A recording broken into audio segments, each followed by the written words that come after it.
bulan Agustus ini kita boleh kembali ada bersama-sama beribadah. Mari satukan hati kita untuk menyembah Dia Allah kita yang kudus. Amin. Sebab Dia Raja kita. Mari datang kepada Tuhan dengan rinduan hati untuk pinjaman. Tuhan mau memberkati kita pagi hari ini. Haleluya. Allah Roh Kudus, penuhi kami ya Tuhan. Kami rindu hadirat-Mu mengalir menjamah kami semua pada pagi hari ini. Haleluya.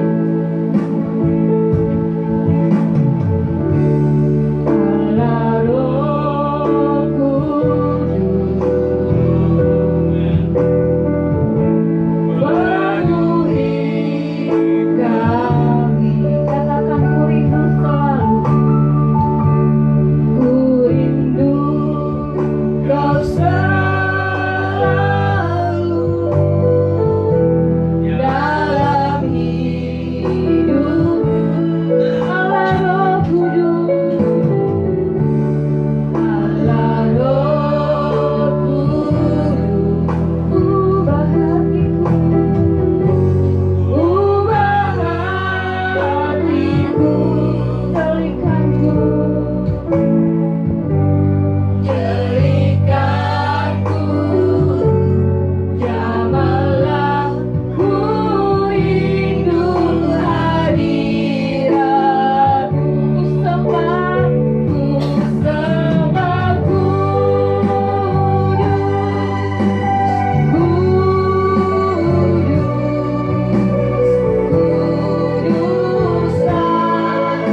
percaya hadirat-Mu ada sukacita dan sejahtera memenuhi tempat ini, memenuhi hati kami Tuhan.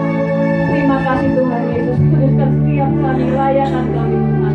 Biar kami boleh semua yang hadir pada hari ini menikmati kehadiran-Mu, menikmati jamaah, menikmati kekudusan Tuhan. Di hidup kami Tuhan, kuduskan kami, layakan kami. Kami mau buka ibadah pada pagi hari ini dengan penuh ucapan syukur hanya di dalam nama Tuhan Yesus. Mari yang sama-sama siap memuji Tuhan, kita katakan haleluya. Kita mau bersorak bagi Dia, amin. Oleh sebab itu mari beri kemuliaan dan hormat hanya bagi Dia. Dengarkanlah suara Nabi memanggil setiap umatnya untuk datang memuji, menyembah Dia pagi hari ini, amin. Haleluya. Kita sorakan namanya yang besar, namanya yang termulia, Yesus Raja kita.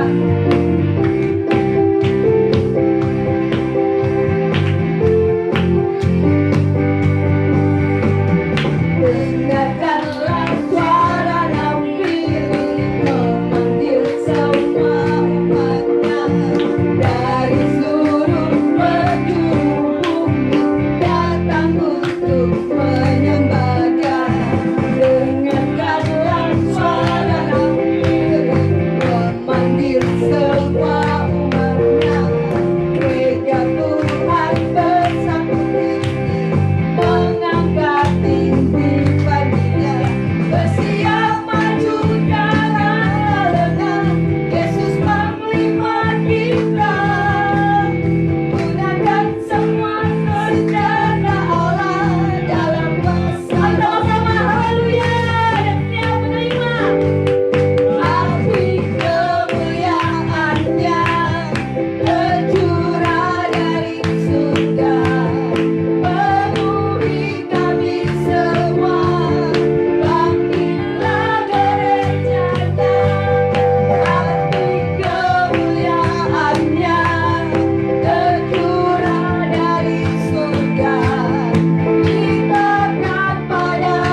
Haleluya.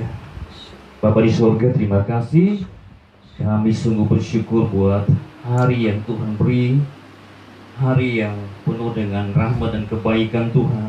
Terima kasih untuk hidup ini, nafas kehidupan ini Tuhan. Semua yang baik yang masih bisa kami nikmati Tuhan. Kami bersyukur dan kesempatan yang indah ini Tuhan, kami boleh ada dalam ibadah ini, merindu lawatan Tuhan melalui kebenaran firman-Mu Tuhan. Bicaralah buat kami, ya Tuhan, kami siap untuk mendengarkan firman Tuhan. Bukakan apa yang mungkin belum kami mengerti. Singkapkan rahasia firman-Mu Tuhan. Pakai hamba-Mu untuk menyampaikannya. Jamah pikiran hati hamba, kuduskan, sucikan dengan kuasa darah-Mu Tuhan. Dan biarlah lewat kebenaran firman Tuhan hari ini menjadi berkat yang luar biasa bagi kami semua. Baik kami yang ada di sini, bahkan jemaat Tuhan yang ada di rumah dan di mana saja saat mereka juga melihat dan juga mengikuti ibadah ini Tuhan. Di dalam nama Yesus Kristus Tuhan, kami siap dengar firman Tuhan. Haleluya. Amin. Ya, shalom. Shalom. Shalom. Haleluya. Puji Tuhan. Minggu terakhir kita ada di bulan Agustus ini. Dan hari ini, minggu terakhir ini saya akan ajak saudara buka firman Tuhan di kitab Yohanes pasal 8 ayat yang kedua sampai ayat yang ke-11. Injil Yohanes pasal 8 ayat 2 sampai ayat 11. Kalau saudara senang dengan khotbah hari ini, saya beri judul khotbah saya hari ini adalah Yesus di antara para ahli Taurat dan seorang terpidana mati. Ya. Saudara baca kisah ini atau firman Tuhan ini akan menceritakan hal ini, di mana Yesus Tuhan, ya, yang hari itu tentunya ada dalam wujud manusia, dia ada di antara para ahli Taurat dan juga orang-orang Farisi, dan ada seorang perempuan yang tentunya secara hukum pada waktu itu, hukum Taurat, dia tentunya sudah divonis untuk dihukum mati. Nah, saudara, kita lihat firman Tuhan ini. Oke. Yohanes pasal 8 ayat 1, ayat 2 sampai ayat 11. Perikopnya di situ tentunya kalau kita baca pada pasal 7, ya. Perikopnya di situ adalah perempuan yang bersinah. Oke. Kita buka ayat 2 sampai ayat 11 dari Yohanes pasal 8. Demikian firman Tuhan, pagi-pagi benar Ia atau Yesus berada lagi di bait Allah, dan seluruh rakyat datang kepadanya. Ia duduk dan mengajar mereka. Maka ahli-ahli Taurat dan orang-orang Farisi membawa kepadanya seorang perempuan yang kedapatan berbuat zina. Mereka menempatkan perempuan itu di tengah-tengah, lalu berkata kepada Yesus, "Rabi, perempuan ini tertangkap basah ketika ia sedang berbuat zina. Musa dalam hukum Taurat memerintahkan kita untuk melempari perempuan-perempuan yang demikian. Apakah pendapatmu tentang hal itu?" Mereka mengatakan hal itu untuk mencobai dia, supaya mereka memperoleh sesuatu untuk menyalahkannya. Tetapi Yesus membungkuk lalu menulis dengan jarinya di tanah. Dan ketika mereka terus-menerus bertanya kepadanya, ia pun bangkit berdiri lalu berkata kepada mereka, "Barang siapa di antara kamu tidak berdosa, hendaklah ia yang pertama melemparkan batu kepada perempuan itu." Lalu ia membungkuk pula dan menulis di tanah. Tetapi setelah mereka mendengar perkataan itu, pergilah mereka seorang demi seorang, mulai dari yang tertua. Akhirnya tinggallah Yesus seorang diri dengan perempuan itu yang tetap di tempatnya. Ayat 10. Lalu Yesus bangkit berdiri dan berkata kepadanya, "Hai perempuan, di manakah mereka? Tidak adakah seorang yang menghukum engkau?" Jawabnya, "Tidak ada, Tuhan." Lalu kata Yesus, "Aku pun tidak menghukum engkau. Pergilah dan jangan berbuat dosa lagi mulai dari sekarang." Nah, saudara, Alkitab menceritakan dalam bacaan kita hari ini bahwa ketika Yesus sedang ada di bait Allah, Alkitab berkata pagi-pagi benar Yesus ada di bait Allah. Wah, ini luar biasa sekali. Pagi-pagi benar. Ini artinya kalau pagi-pagi benar itu masih terlalu pagi sebenarnya. Ya, kita mungkin masih ngorok, ya, kita masih tidur. Tapi hari itu Yesus, ya, pagi-pagi benar Alkitab katakan dia ada di bait Allah. Apa tujuan dia ada di bait Allah? Ya tentunya dia ke sana untuk mengajar jemaat Tuhan. Nah, saudara, Alkitab menceritakan ketika Yesus ada di bait Allah, lalu para ahli Taurat datang. Ya. Mereka datang ini bukan untuk mendengar firman Tuhan, ya, dan juga orang-orang Farisi, ya, karena mungkin mereka merasa mereka sudah hebat, kan? Tidak tahu lah, ya, karena para ahli Taurat ini adalah orang-orang yang ahli kitab suci tentunya, amin, ya. Mereka orang-orang yang terpelajar, mereka belajar di sekolah-sekolah Alkitab pada waktu itu tentunya, dan mereka adalah orang-orang yang mengajarkan firman Tuhan. Itulah para ahli Taurat. Mereka pengajar-pengajar yang terkenal pada zaman itu Israel. Lah, dan saudara, Alkitab berkata mereka datang membawa seorang perempuan yang kedapatan bersinah. Dia tertangkap basah. Harusnya kan kalau ada perempuan yang bersinah pasti ada laki-laki juga, kan? Tapi entah kenapa Alkitab hanya menceritakan perempuan saja yang dibawa, laki-laki tidak. Padahal sebenarnya dua-duanya harus dibawa juga. Ya, oke. Lalu mereka bertanya kepada Yesus. Tentunya pertanyaan ini tujuannya bukan untuk mencari kebenaran. Mereka bertanya untuk mencari kesalahan Yesus. Supaya kalau Yesus jawab sesuatu yang salah, yang bertentangan dengan firman Tuhan, mereka bisa menyalahkan Yesus.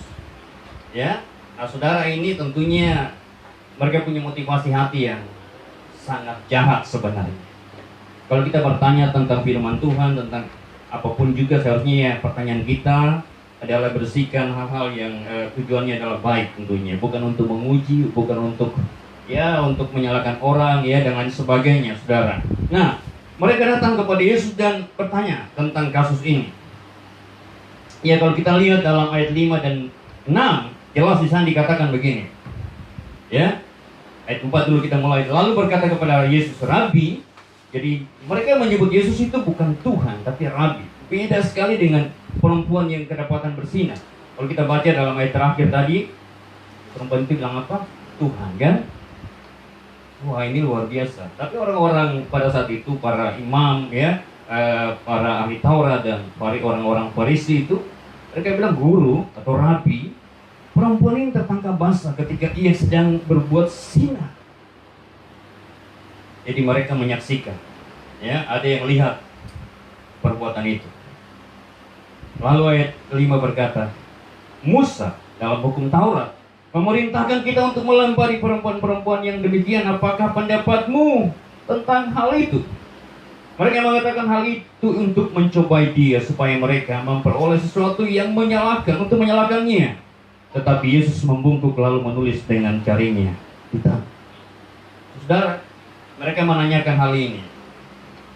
Tapi saat itu Yesus belum menjawab. Yesus membungkuk di tanah menulis sesuatu tentang apa yang Tuhan Yesus tulis pada waktu itu. Tapi ada para teolog, orang-orang ahli Alkitab berkata bahwa mungkin saja Yesus menulis tentang 10 hukum. Ya kan, saudara tahu 10 hukum, salah satunya bunyinya jangan bersinah. Ya, kita tidak tahu apa yang Yesus tulis di tanah. Mungkin saja betul Yesus sedang menulis 10 perintah Allah. Saudara tahu, beberapa minggu lalu saya sudah sempat sebutkan 10 perintah Allah ini. Di antaranya ada hukum yang berkata jangan bersinah. Jangan bersinah. Nah, saudara, Yesus tidak langsung jawab. Mereka menginginkan jawaban Yesus. Nah, saudara tahu bahwa hukum Taurat memang menuliskan bahwa orang-orang yang seperti ini, baik perempuan atau laki-laki yang kedapatan bersinah, mereka harus dihukum mati, dirajam batu sampai mati.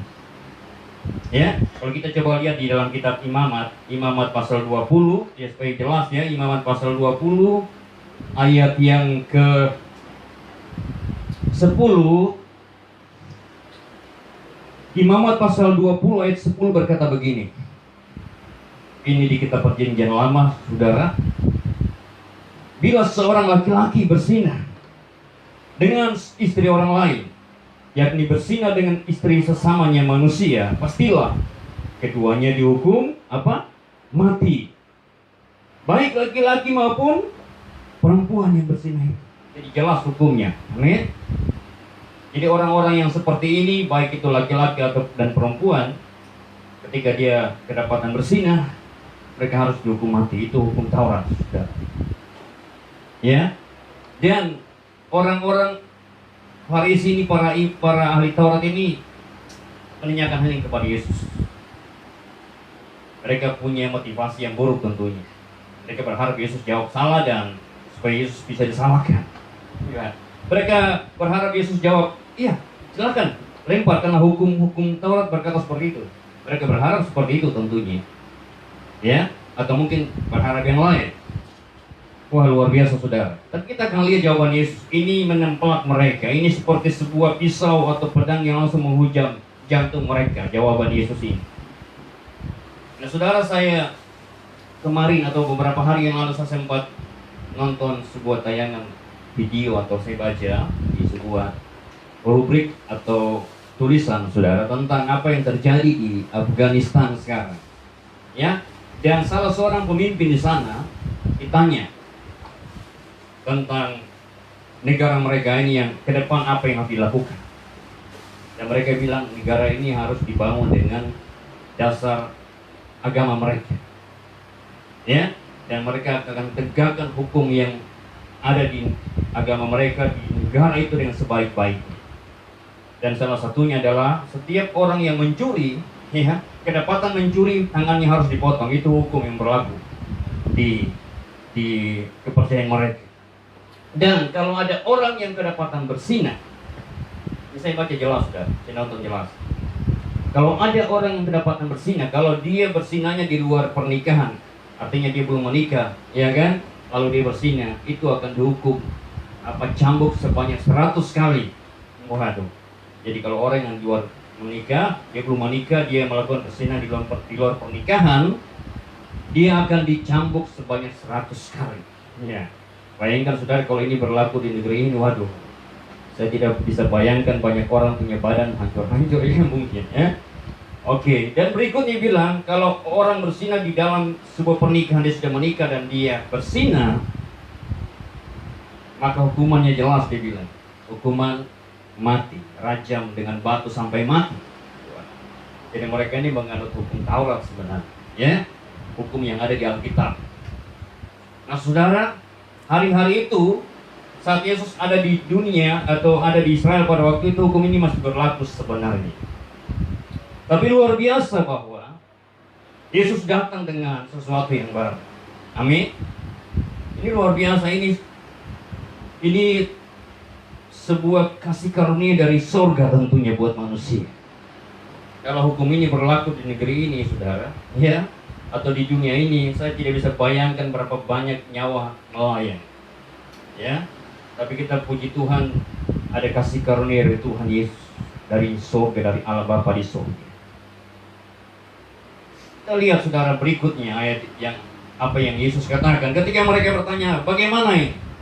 Ya, apa yang harus dilakukan dengan perempuan yang kedapatan berzina? Bahkan mereka bilang, oh, dia kedapatan tertangkap basah. Dan saudara tahu bahwa hukum pada waktu itu adalah berlaku begini. Kalau orang yang kedapatan berzina dan orang yang harus melempar pertama kali, orang itu adalah orang yang melihat langsung. Hari itu Yesus sudah bilang, sudah ya, oke silakan. Siapa yang saksikan dia berzina, lempar dia dengan batu. Dia tidak ngomong seperti itu. Iya kan?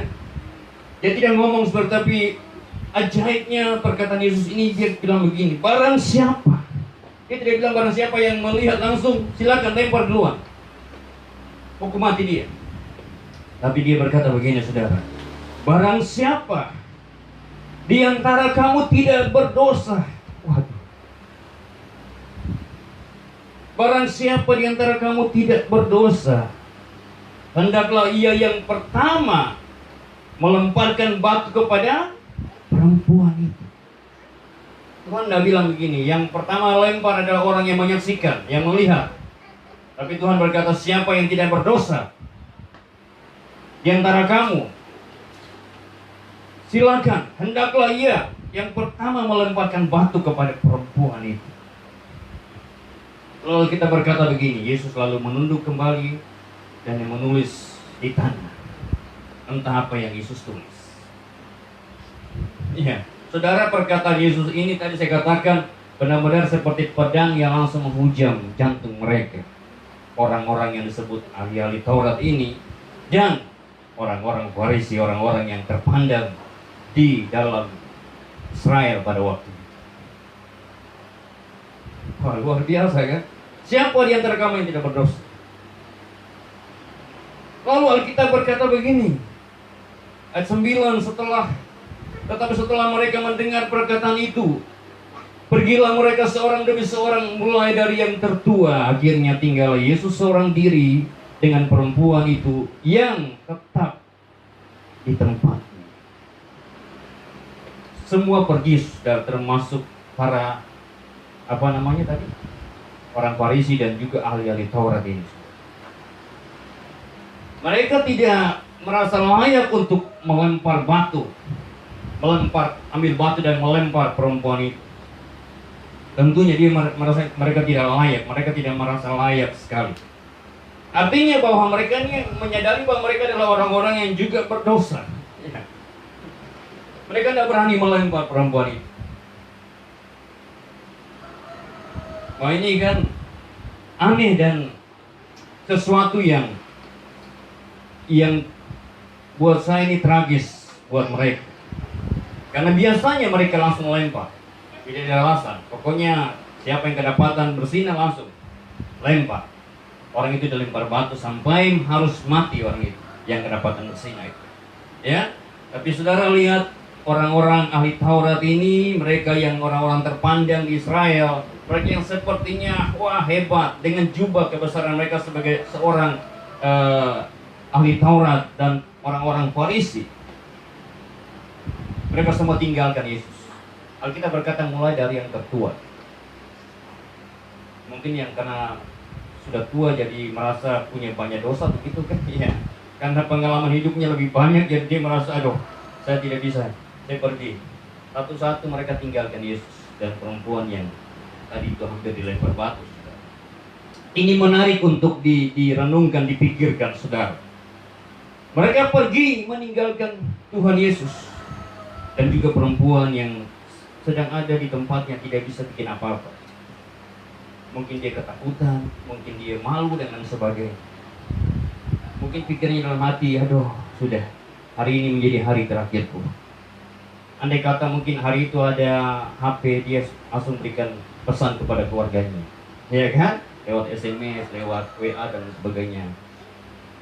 Saya hari ini hari terakhir. Mungkin saja dia akan beri pesan terakhir. Perempuan itu sudah diambang kematian. Karena hukum pada waktu itu jelas berkata bahwa orang-orang seperti ini harus dirajam batu.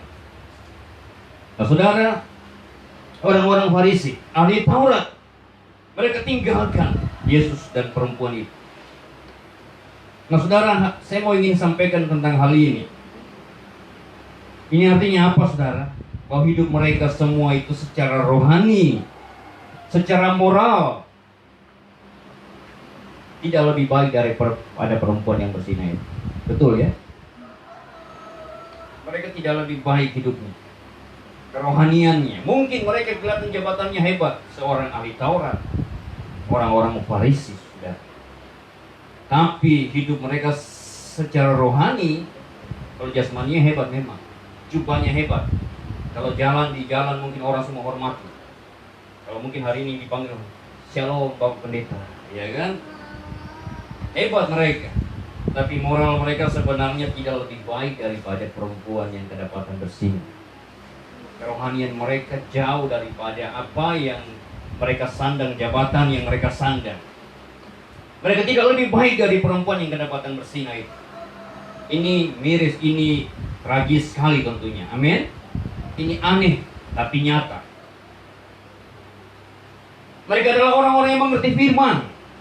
Saya tadi katakan para ahli Taurat ini orang-orang yang terpelajar. Mereka adalah orang-orang yang belajar di sekolah teologi pada waktu itu.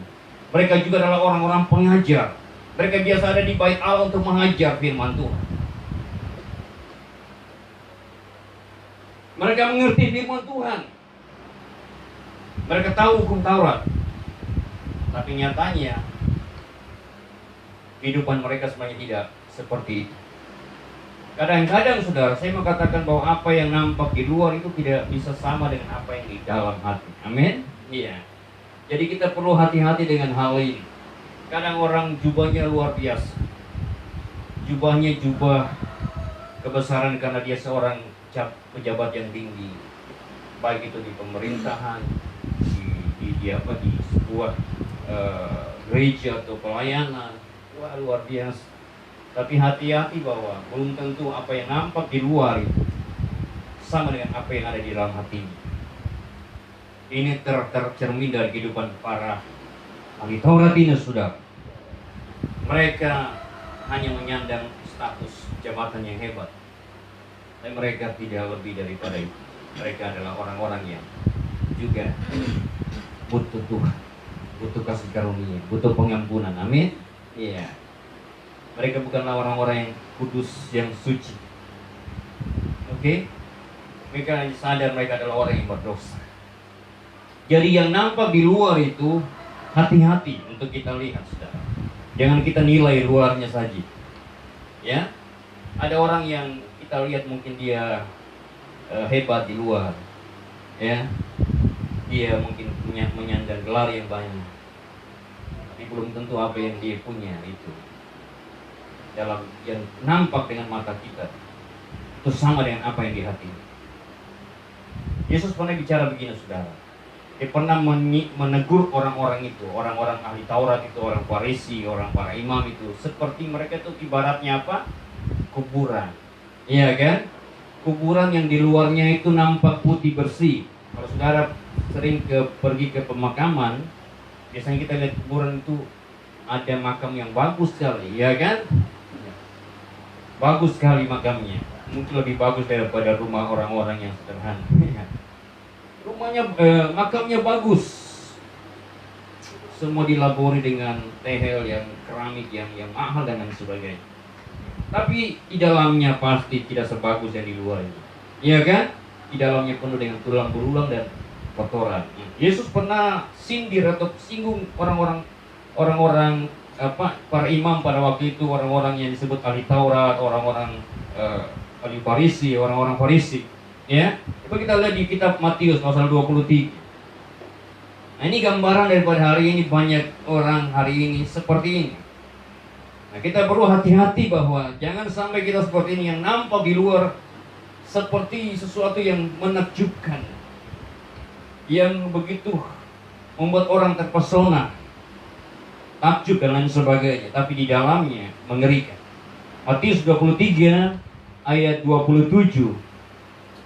Matius pasal 23 ayat 27 bilang begini, saudara. Ini perkataan Tuhan Yesus sendiri. Yesus berkata begini, celakalah kamu, hai ahli Taurat. Wah, dia langsung menunjuk pada ahli Taurat. Celakalah kamu, hai ahli Taurat. Ini orang-orang hebat, tapi Tuhan Yesus berani untuk ngomong, menegur mereka.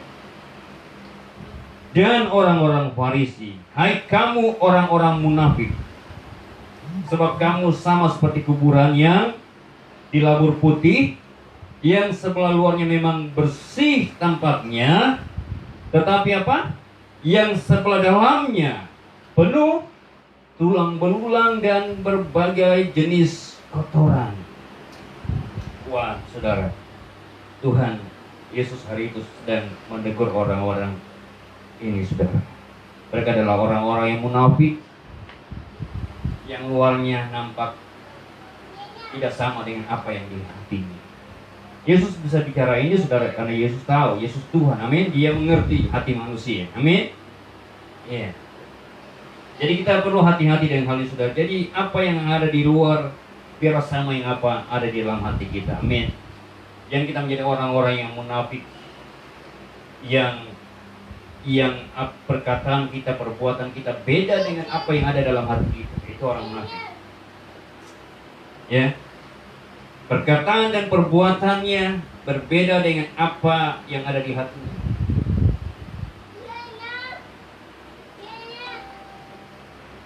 Tuhan menegur keras orang-orang seperti ini, saudara. Ya. Jangan sampai kita menjadi seperti ini.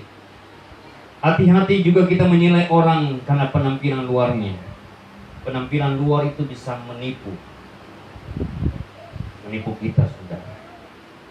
Kalau saudara hari ini mungkin jalan-jalan di Indonesia, atau mungkin ya saudara mungkin ke Amerika sana jalan-jalan, dan saudara ketemu seorang yang pakaiannya biasa saja, ya, dia pakai kaos oblong warna abu-abu, ya, itu saja dia pakai tiap hari. Saudara ketemu, orang ini pakai baju itu terus, wah, apa ini?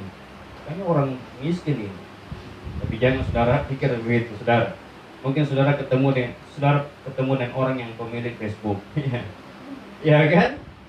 Orang yang salah satu orang terkaya di dunia, pemilik Facebook, yaitu WA, ya, WhatsApp, Instagram. Ya, orang-orang yang berpakaian sederhana tiap hari.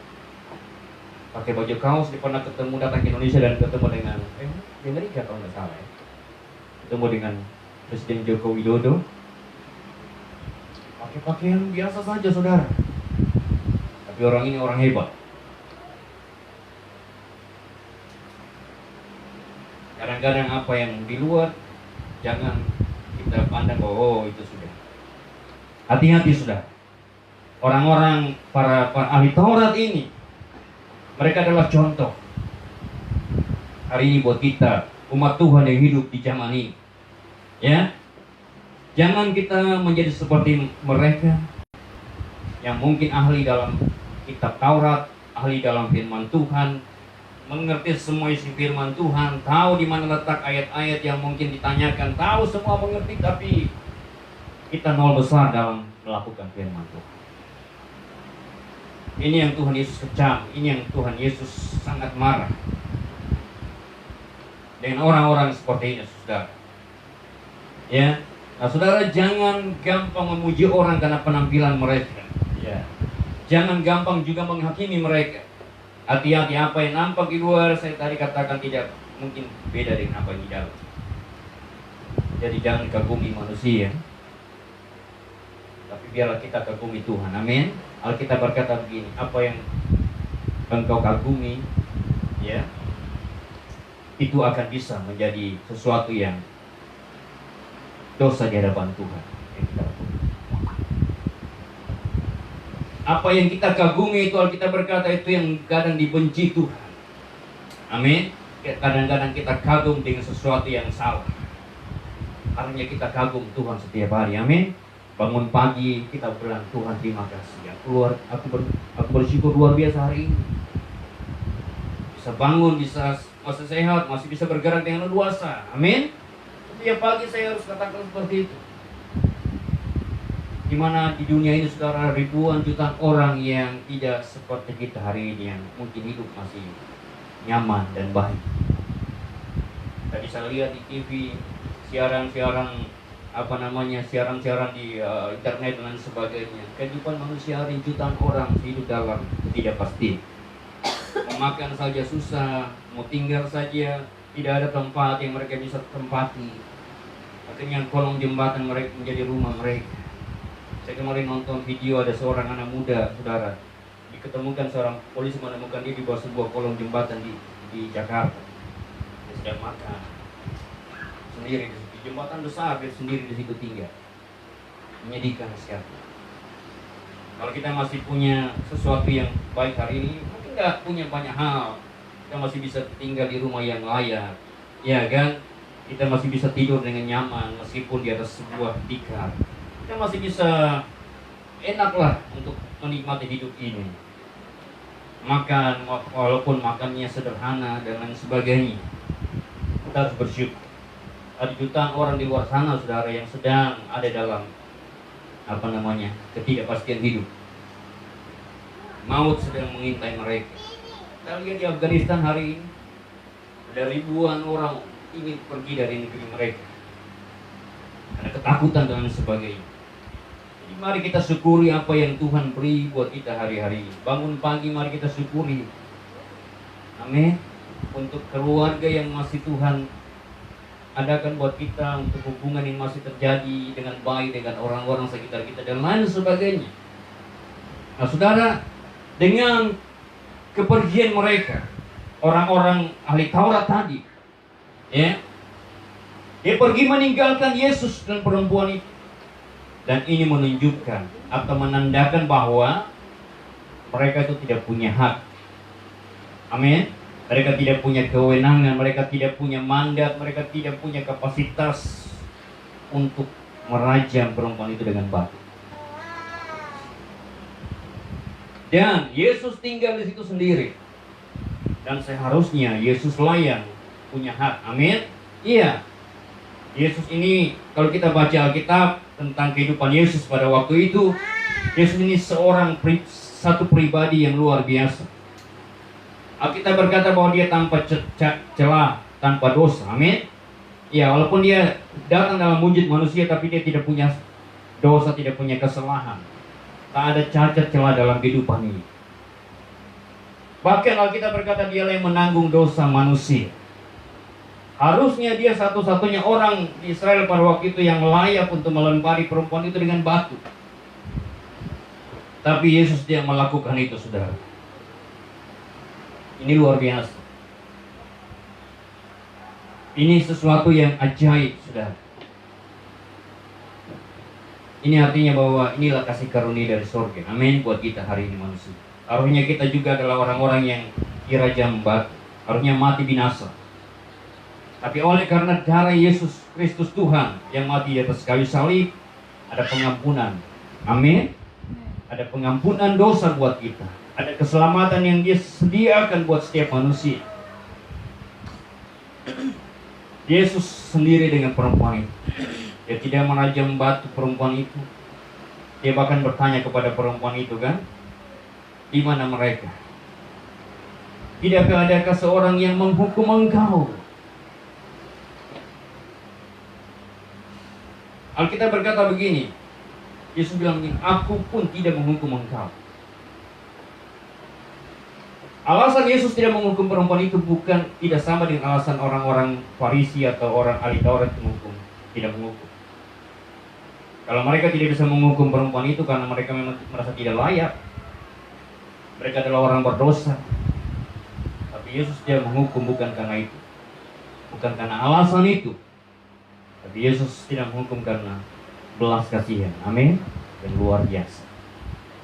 Ada pengampunan yang luar biasa yang dari Tuhan Yesus buat perempuan ini.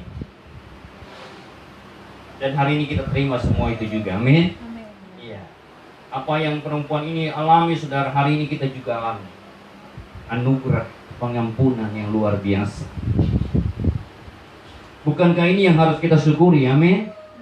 Meskipun kita tidak punya banyak hal dalam dunia ini, harusnya apa yang kita lihat dari firman Tuhan ini menjadi sebuah hal yang membuat kita harus bergairah sekali. Amin. Untuk mencari Tuhan, untuk mengasihi Tuhan. Amin. Untuk berkata terima kasih Tuhan. Harusnya seperti itu. Kita tidak usah pikir hal-hal yang sifatnya jasmani, saudara. Tidak usah terlalu pikir jauh ke sana. Kita renungkan hal ini. Kalau kita masih diberi kesempatan untuk hidup dan mencari Dia hari ini sesuatu yang berkat yang luar biasa, lebih daripada emas, perak dan lain sebagainya. Amin. Alkitab berkata begini, firman Tuhan itu lebih berharga daripada ribuan keping emas perak. Amin. Ada orang di luar sana, mereka pergi mencari emas, perak dan sebagainya. Mereka menemukan emas mungkin, tapi apa yang mereka temukan tidak sama nilainya dengan apa yang hari ini kita temukan. Amin. Firman Tuhan. Haleluya. Emas perak tidak menjamin hidup kita manusia. Amin. Kebesaran dunia ini tidak memberikan jaminan. Bahkan hati-hati karena memang iblis menawarkan hal itu. Amin, saudara. Yesus pernah dibawa oleh roh Allah naik ke gunung untuk dicobai oleh iblis. Iblis menawarkan hal ini kepada Yesus. Bahwa Yesus sembah Dia, dan Iblis bilang, saya akan berikan semua kemegahan dunia ini. Hati-hati, saudara. Iblis sedang memberikan tipu dayanya untuk menawarkan segala kemewahan dunia ini kepada manusia. Tapi di sisi lain iblis bilang, asal engkau menyembah aku. Tanpa sadar hari ini begitu banyak manusia, bahkan mungkin termasuk orang Kristen yang hari ini tanpa sadar mereka adalah orang-orang penyembah bukan Tuhan tapi iblis. Mereka mungkin masih ada dalam ibadah, tapi pikiran mereka duniawi. Pikiran mereka hanya bagaimana menemukan emas yang banyak, mana memperkaya diri dan sebagainya. Bahkan memakai sebuah mungkin pelayanan untuk memperkaya diri. Ini juga sesuatu yang bahaya. Ini sangat jahat di mata Tuhan. Nah, hati-hati saudara. Ya, hati-hati dengan hal ini. Iblis bisa datang dengan tawaran yang menarik, yang dibungkus dengan sesuatu yang luar biasa sekali. Manis kelihatan dari luar, tapi di dalamnya isinya racun yang mematikan. Hati-hati. Kita jangan sampai lengah. Kalau kita lengah sedikit, kita bisa mati konyol. Saya kemarin baca satu cerita di Cina terjadi seorang koki, saudara. di sebuah restoran yang mati dipatuk oleh ular. Ular apa namanya? Ular apa itu? Ular yang berbisa itu. Ya, ular kobra. Dan ini memang tragis sekali.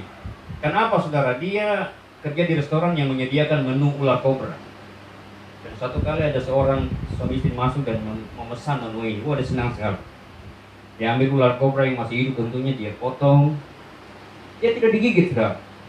Dia potong kepalanya, dibuang, ditaruh di satu tempat, dan bagian badannya semua diolah jadi makanan yang enak. Beberapa menit kemudian dia mulai bersihkan semua. Dia sudah sajikan makanan itu kepada orang yang memesan. Dibersihkan, diambil kepala ular kobra itu yang sudah terpotong beberapa menit. Tapi ketika diambil saudara, ular kobra itu yang tinggal kepalanya lalu mematuk dia. Dan singkat cerita, orang ini meninggal, mati dalam beberapa menit kemudian, beberapa jam.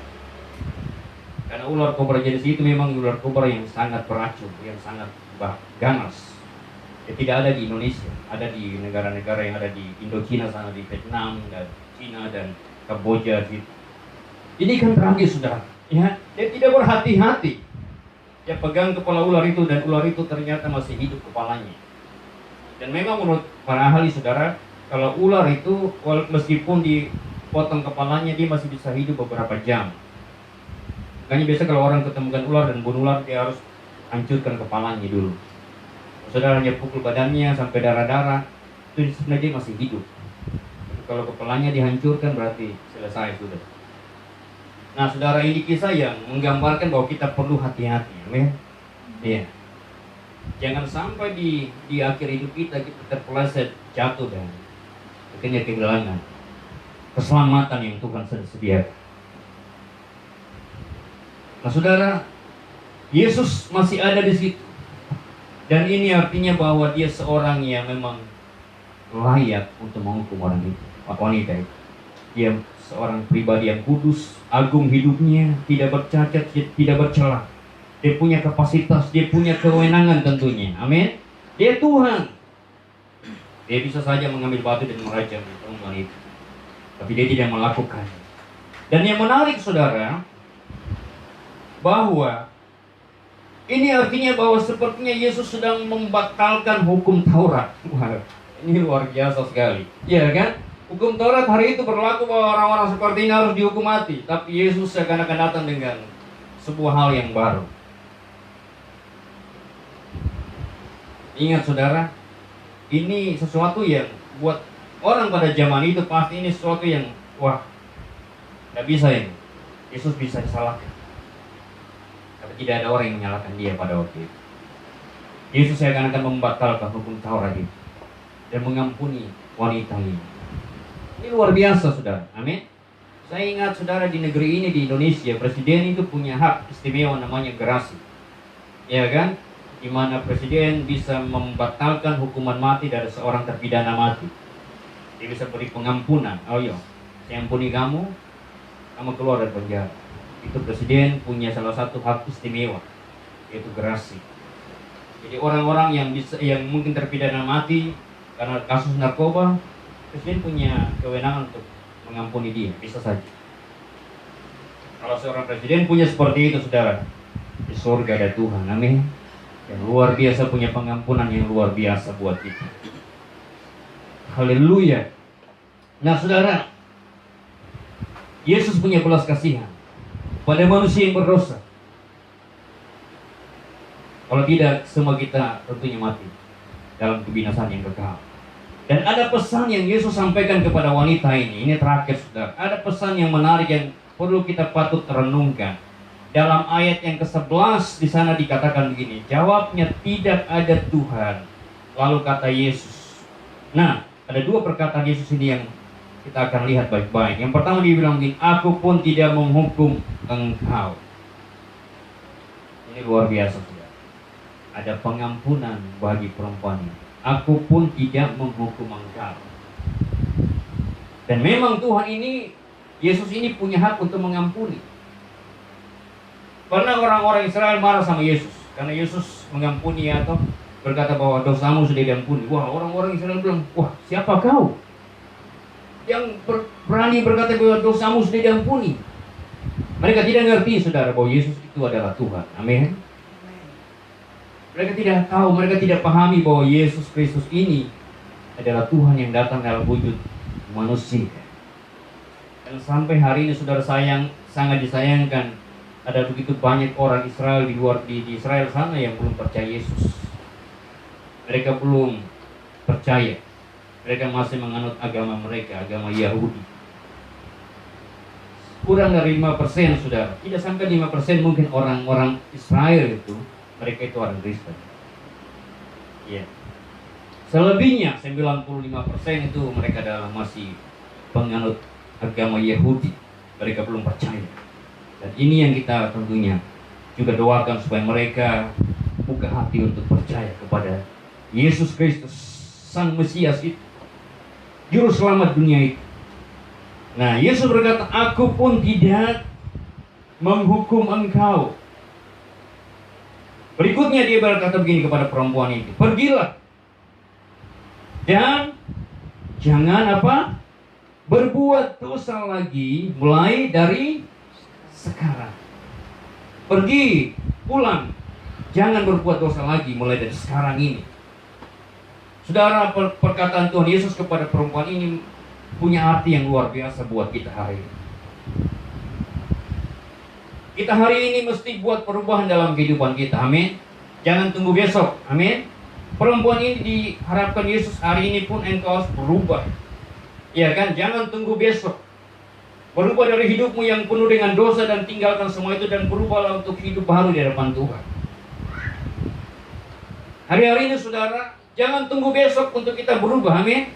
Kalau ada hal yang kita lakukan tidak sesuai dengan firman Tuhan, mari sadarlah itu dan mulai tinggalkan itu hari ini juga.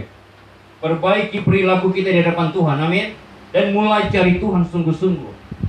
Kalau ada kehidupan kita yang penuh dengan dosa, mungkin kita seperti perempuan yang tadi hidup bersinah dan sebagainya, tinggalkan semua itu, sudah. Tinggalkan semua. Bahkan kalaupun kita tidak pernah melakukan zina secara badan, tapi pikiran kita penuh dengan zina, ini juga adalah dosa di hadapan Tuhan, amin. Karena Yesus bilang gini, apa yang kita pikirkan di hati kita dan kita menginginkan, mungkin apa yang kita lihat, perempuan mungkin kita lihat, atau laki-laki dan kita lihat dan kita menginginkan dia, waduh, itu sudah bersinah dalam hati. Jadi hukum yang Tuhan berikan ini lebih tinggi lagi sebenarnya, bukan seperti hukum Taurat yang kalau bersinah secara badan baru dihukum, tapi dalam hati pun kalau kita tidak jaga hati kita, ada persinahan dalam hati kita, ada sesuatu yang kita pikirkan tidak sesuai dengan firman Tuhan, menginginkan sesuatu yang bukan milik kita, itu sebuah kejahatan di hadapan Tuhan. Makanya ada 10 hukum yang Tuhan beri. Salah satunya bunyinya begini, jangan menginginkan barang sesamamu. Kita juga sudah melanggar hukum itu sebenarnya. Jadi saudara, mari kita berubah dari pola hidup kita hari-hari ini. Mungkin kita tidak gunakan waktu dengan baik, amin. Apalagi di zaman sekarang ini, saudara, orang lebih bebas untuk pergi, mungkin tidak beribadah dan mungkin di rumah sambil, karena di rumah ada HP yang bagus, ada wifi dan lain sebagainya. Kita mulai gunakan waktu untuk hal itu setiap hari dengan tanpa kita sadari waktu kita berlalu dengan begitu cepat dan kita gunakan untuk hal itu saja. Mari kita sadari hal ini, karena waktu kita ini tidak lama, amin. Waktu tidak akan pernah terulang kembali. Jadi mari belajar dari masa lalu, amin, dan mulai lakukan hal yang baik hari ini untuk ke depan kita menuai yang baik, amin. Kalau masa lalu kita tidak baik, oke, itu tidak apa-apa, itu masa lalu yang kita perlu tinggalkan dan kita jadi pelajaran buat kita. Kalau kita berubah hari ini, gunakan waktu dengan baik, belajar yang baik. Kalau kita seorang mahasiswa, pelajar atau apapun juga, belajar yang baik, baca firman Tuhan setiap hari, amin. Saya yakin sekali ada hari ini terlalu banyak orang Kristen yang mengabaikan firman Tuhan. Saya yakin sekali, terlalu banyak orang Kristen yang hari ini mengabaikan firman. Mereka hanya dengar kalau mereka ingin dengar. Mereka dengar kalau mungkin jadwalnya memang harus dengar firman Tuhan karena jam ibadah. Iya kan? Banyak orang kan mau dengar firman Tuhan karena jadwal. Oh, ini jadwalnya ibadah, jadi kita perlu dengar firman Tuhan. Jadi kalau tidak ada ibadah sudah tinggalkan. Selamat tinggal Alkitab. Mana saudara, ini berbahaya, apalagi di zaman sekarang ini. Di zaman yang semakin susah. Dan Alkitab berkata zaman semakin jahat, hari-hari semakin jahat. Ya, kita lihat keadaan sekarang, dunia ini tidak akan semakin baik, saudara. Makanya kita perlu sungguh-sungguh jaga hidup kita, gunakan waktu dengan baik, jaga kekudusan hidup. Saya percaya sekali bahwa waktu kedatangan Tuhan sudah semakin dekat. Dan orang-orang yang tidak hidup kudus, mereka akan ditinggalkan Tuhan. Ada hari di mana Tuhan datang dan mengangkat orang-orang kudus. Dan mereka yang tidak terangkat, mereka akan tinggal dalam dunia yang penuh dengan hal-hal yang menakutkan. Bayangkan saudara, kalau saudara hari ini saudara tinggal di negara-negara yang sedang bergejolak. Nah, keadaan seperti itu akan mewabah seluruh dunia hari ke depan, saudara. Orang tidak akan bebas lagi beribadah, orang tidak akan bebas lagi baca Alkitab. Bahkan Alkitab itu tidak mungkin, susah untuk kita temukan lagi dan sebagainya. Kemanapun saudara melangkah, berjalan, saudara terpantau, ya. Dan itu akan terjadi, saudara. Kita tidak bisa kemana-mana lagi. Jadi hari ini gunakan waktu dengan baik, hidup, atur pola makan dengan baik supaya kita bisa sehat, ya kan? Atur keuangan kita dengan baik juga, amin. Berubahlah hari ini, jangan tunggu besok. Seperti pesan Tuhan Yesus kepada perempuan itu, dia bilang begini, pergilah dan jangan buat dosa lagi, mulai dari sekarang. Tuhan dia tidak bilang mulai besok ya, harus berubah. Tidak. Dia bilang apa? Sekarang, amin. Besok itu rahasia Tuhan. Kita tidak pernah tahu kapan, apakah besok kita masih ada. Iya kan? Siapa yang bisa yakin besok dia masih ada? Hari ini kalau saudara lihat, mungkin akan dengar ada mobil jenazah lewat. Satu saat nanti kita juga ada di dalam mobil itu. Jadi kita kan manusia akan mati semua. Amin. Kita akan mati semua dan kita tidak tahu kapan kita mati. Tapi pada saat kita mati, kita dipanggil Tuhan, kita sudah siap. Jangan sampai kita tidak siap. Jangan sampai, sudah. Beruntung sekali perempuan tadi ini yang dalam Alkitab kita baca, dia tidak dirajam batu, jadi dihukum mati. Andai kata saja dihukum mati, betapa tragis hidupnya. Dia sudah susah di dunia, susah lagi di sana, iya kan? Susah di sana, di akhirat, dia alam kekekalan. Karena dia tidak hidup dalam kekudusan, pasti kita sudah tahu kemana dia pergi nantinya. Amin, iya kan? Kemana dia pergi kalau orang-orang hidup dalam dosa? Kalau dia meninggal, jangan kita bilang, waduh, selamat jalan, beristirahatlah dengan dalam damai, kembali ke rumah Bapa di surga. Jangan gampang itu ngomong seperti itu. Sudah kata orang meninggal, kalau dia hidup dalam dosa, kalau kita bilang iya, dia sudah kembali ke rumah Bapa di surga. Belum tentu, saudara. Ya kan? Nah, saudara, jadi mari gunakan keuangan kita dengan baik juga. Kalau saudara diberkati Tuhan dengan keuangan, dengan uang, kekayaan, gunakan dengan baik. Amin. Mari dukung pekerjaan Tuhan. Berilah, menaburlah. Karena apa yang kita tabur, kita akan tuai juga di surga nanti. Jangan kita tinggalkan banyak hal di dunia ini yang tidak sempat kita gunakan, lalu kita dipanggil Tuhan. Jangan sampai itu, saudara. Ada orang kaya dan dia bangga mewaris banyak uang miliaran kepada anak-anaknya, dan dia mati. Nah, ini kebanggaan yang salah, saudara. Kalau di sana nanti Tuhan akan tanya kita semua. Kita akan diminta pertanggungjawaban. Amin. Tuhan bilang, apa ya waktu yang saya kasih untuk kamu selama ini, apa yang kau gunakan? Uang yang saya kasih, yang saya berkati kamu dengan keuangan, apa yang kau gunakan? Dan kita bilang, saya simpan untuk anak cucu saya. Wah, bahaya, saudara. Memang kita perlu wariskan hal-hal yang baik buat generasi kita di bawah. Tapi yang penting itu bukan uang, bukan kekayaan. Amin. Tapi hidup kudus di hadapan Tuhan. Itu yang penting. Kekayaan tidak ada artinya, saudara. Justru nanti Tuhan akan tanya, apa yang kau gunakan dengan kekayaan yang aku berikan? Dan kita tidak bisa jawab semua di sana. Saya kadang-kadang memikirkan hal itu, saudara. Ketika ada orang kaya raya meninggal, dan satu saat saya percaya Tuhan akan, salah satu pertanyaan Tuhan akan tanya kepada dia. Dan tragisnya kalau dia mungkin bukan seorangnya, adalah seorang anak Tuhan, dia seorang, wah mungkin kelihatan seorang rohaniawan dan lain sebagainya. Dan Tuhan akan tanya dia, apa yang kau buat dengan kekayaan yang aku berikan kepadamu? Makanya Yesus bilang begini, jangan kumpulkan harta apa? Di bumi. Amin. Kumpulkanlah hartamu di surga. Jangan di bumi ini, saudara. Yesus bilang ingat dan karat merusak, pencuri mencurinya dan sebagainya. Jadi saudara, mari mulai sekarang, kata Tuhan Yesus, mari kita berubah. Mari menjadi orang yang lebih rajin beribadah, mulai rajin bekerja, mulai menggunakan waktu dengan baik hari ini. Sekarang ini, jangan tunggu besok. Jangan sampai tunggu besok, saudara. Jangan berbuat dosa lagi mulai hari ini. Hiduplah baru di hadapan Tuhan. Amin. Jadilah orang yang lahir baru di hadapan Tuhan hari ini. Jangan tunggu besok. Jangan tunggu, sudah saya belum ini, jadi belum apa namanya, saya belum dibaptis, jadi saya masih bebas. Hati-hati sudah. Saya masih bebas melakukan apa saja karena saya ini memang belum dibaptis. Dah harus tunggu dibaptis dulu, amin. Iya, mulai berubah, hidup kudus di hadapan Tuhan hari ini. Dan saya percaya ini ini yang Alkitab tekankan hari-hari ini. Ini yang Tuhan mau sampaikan kepada umatnya, orang percaya hari ini di muka bumi ini. Hiduplah kudus di hadapan Tuhan hari ini. Dunia ini sudah semakin menuju kepada kehancuran. Dan kemanakah kita pergi nanti?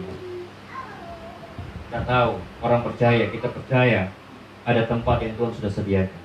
Yesus pernah bilang gini, sebelum dia naik ke surga kan dia bilang gini, aku akan pergi untuk menyediakan tempat bagimu.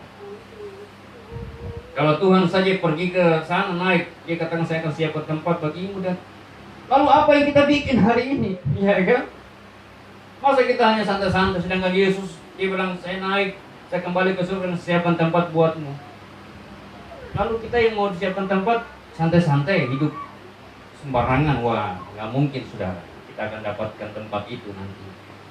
Orang-orang yang mendapatkan tempat itu adalah orang-orang yang betul-betul siapkan diri mulai sekarang. Amin. Dia berubah dalam hidupnya, dalam perilakunya, dalam tutur katanya, dalam sikapnya, dalam perbuatannya, dalam apa saja dia mulai membaharui, mengubah, meninggalkan semua yang lama. Jadi sekarang saudara, pesan Tuhan hari ini yang terakhir saya mau katakan, seperti dia sampaikan kepada perempuan yang bersinah itu. Dia bilang gini, pergilah dan jangan berbuat dosa lagi mulai dari sekarang.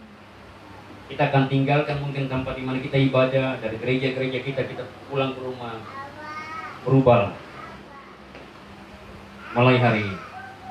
Tinggalkan semua hal-hal yang lama. Syukurilah kasih karunia yang Tuhan berikan buat kita hari ini. Amin. Keselamatan yang luar biasa yang kita tidak bisa beli dengan apapun juga.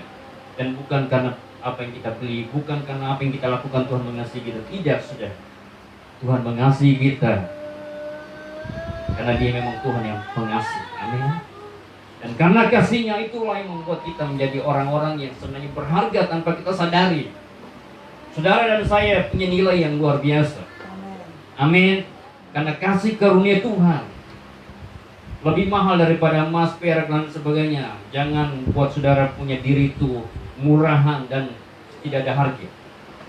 Kita ini anak-anak raja, amin. Kita anak-anak Tuhan yang ditebus, dibeli dengan darah Yesus Kristus, anak Allah yang hidup. Mulailah hidup seperti hari ini, seperti anak-anak raja, ya kan? Yang hidup penuh dengan kebaikan, kemuliaan di hadapan Tuhan, tapi tetap punya hati sebagai seorang hamba. Amin. Iya. Tuhan berkati kita dengan firman Tuhan hari ini. Mari kita datang kepada Tuhan. Haleluya. Terima kasih Tuhan. Kami syukuri semua kebaikan, pengampunan yang Tuhan beri, anugerah yang luar biasa. Dan kami hanya temukan itu di dalam Engkau Tuhan. Terima kasih Tuhan.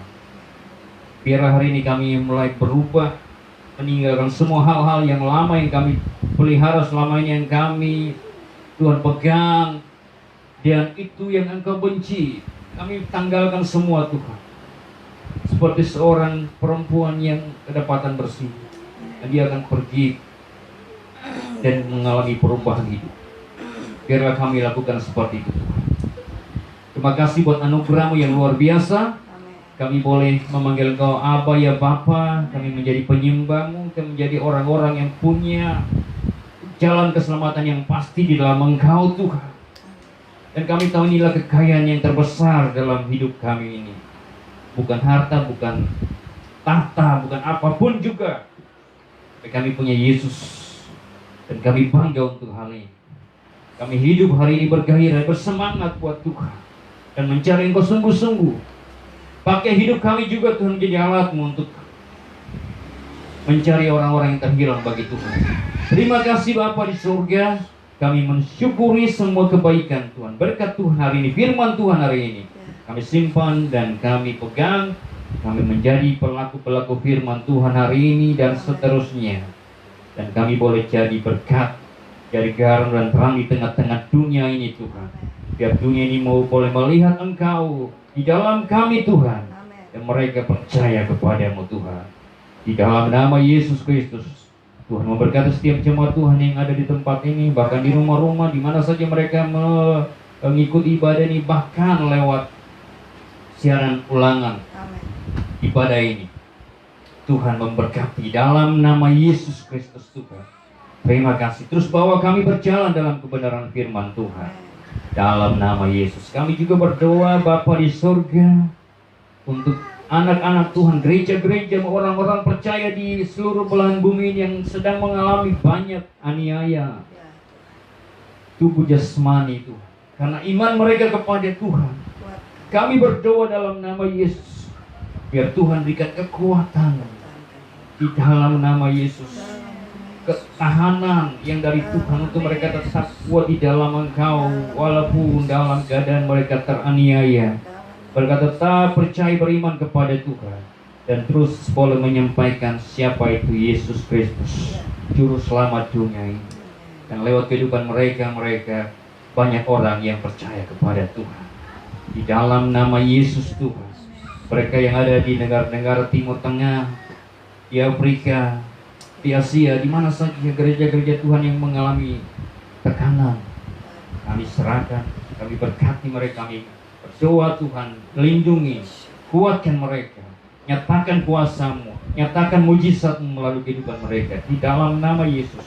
Bahkan hamba-hamba Tuhan yang ada di tempat-tempat yang jauh, yang sulit, yang sukar, Tuhan mereka boleh tetap kuat dan Engkau menjaga mereka, menyertai mereka dengan tanda-tanda heran seperti janji firman Tuhan.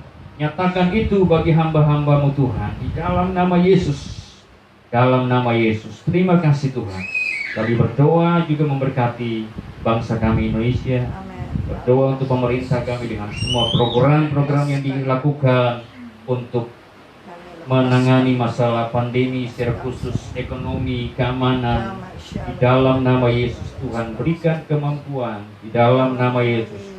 Dan biarlah Tuhan apa yang dikerjakan oleh pemerintah kami boleh mendatangkan kebaikan, ada hasil-hasil yang positif, yang baik ke depan untuk setiap kami warga Indonesia Tuhan. Di dalam nama Yesus kami berdoa pemerintah daerah di Papua ini juga, gubernur sampai ke jajaran di desa-desa, di kampung-kampung, Tuhan memberkati di dalam nama Yesus Tuhan.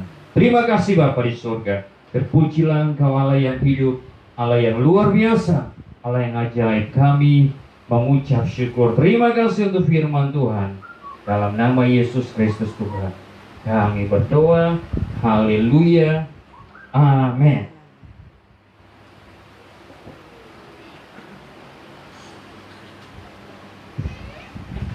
Di Tuhan, saya percaya kita sudah diberkati oleh kebenaran firman Tuhan siang hari ini. Amin. Dan mengejar segala kebaikan Tuhan kami siapkan persembahan yang terbaik bagi Tuhan saat ini. Haleluya. Ucaplah dan lihat Tuhan betapa baiknya. Haleluya.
firman-Nya meneguhkan kita untuk terus memelihara keselamatan, pengampunan yang Tuhan sudah berikan. Hargai itu saudara. Mari kita lakukan ibadah kita dengan syukur, kita kembalikan pujian, hormat dan kemuliaan. Katakan terima kasih Yesus.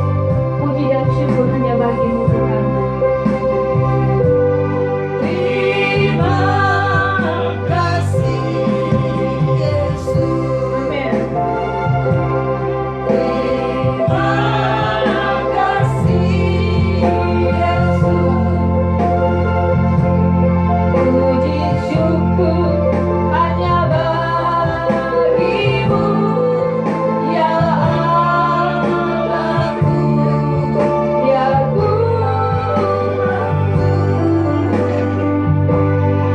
Terima kasih Yesus. Oh, terima kasih. Terima kasih Yesus. Puji syukur hanya bagi-Mu. Terima kasih Puji syukur. Puji syukur hanya bagi-Mu. Terima kasih Yesus.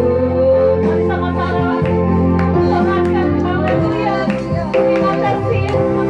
Puji syukur hanya bagi-Mu. Puji syukur hanya bagi-Mu Yesus. Segala kemuliaan dan hormat hanya bagi-Mu Tuhan Yesus namanya.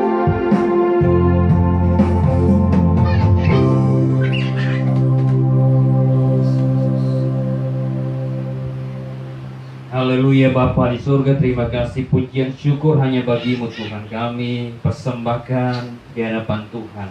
Dan hidup inilah Tuhan juga yang kami berikan. Kami persembahkan buat Tuhan sebagai persembahan yang hidup, yang kudus, yang berkenan kepada-Mu ya Tuhan. Terima kasih buat waktu yang indah ini Bapa di surga, yang boleh beribadah, menikmati berkat Tuhan, firman Tuhan yang luar biasa, menikmati hadirat Tuhan dan urapan kuasa Tuhan. Terima kasih Tuhan, terima kasih. Dan saat ini juga kami bawa persembahan kami. Biarlah Tuhan persembahan ini Engkau berkati dan boleh dipakai untuk menopang pekerjaan-Mu Tuhan di muka bumi ini. Di dalam nama Yesus Kristus.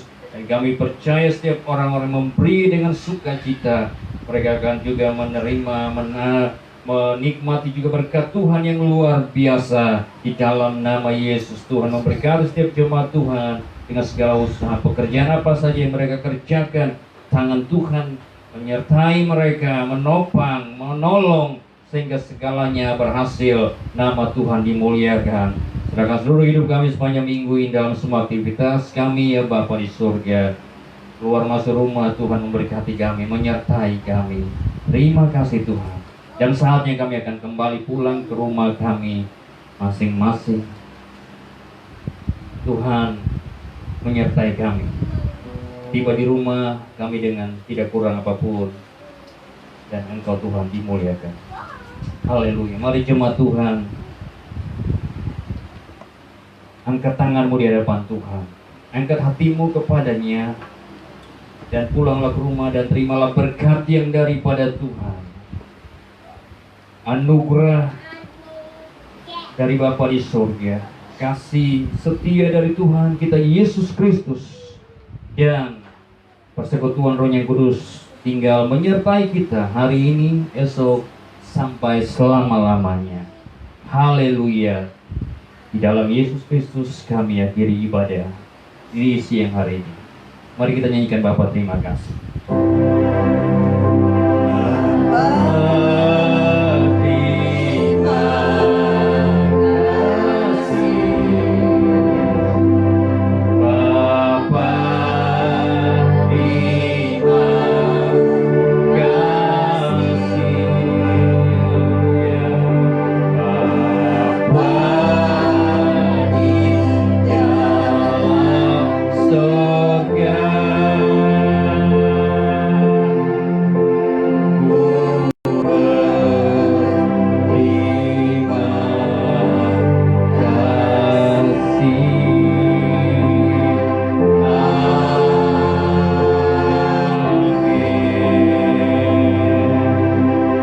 selesai, Tuhan memberkati kita semua. Shalom.